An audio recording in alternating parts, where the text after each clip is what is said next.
ప్రకాష్ నగర్, సుందరయ్య నగర్లో మధ్యాహ్నం నుంచి వరద బాగా పెరిగింది. శుక్రవారం 6వ తారీఖు సెప్టెంబర్ నెల. ఇక్కడ చాలామంది నీళ్ళ కోసం చాలా ఇబ్బందులు పడుతున్నారు. వాటర్ ట్యాంక్ దగ్గరికి వచ్చాం ఫ్రెండ్స్. చాలా అంటే చాలా ఇబ్బంది పడుతున్నారు నీళ్ళ కోసం.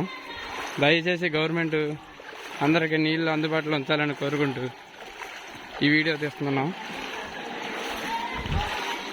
దయచేసి తొందరగా గవర్నమెంట్ వాటర్ అనేది అందుబాటులో తెస్తే చాలామంది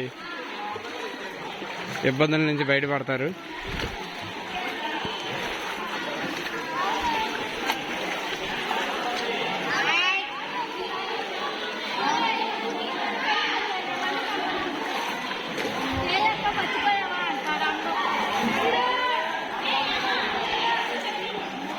వాటర్ ట్యాంకుల దగ్గర ఇబ్బంది.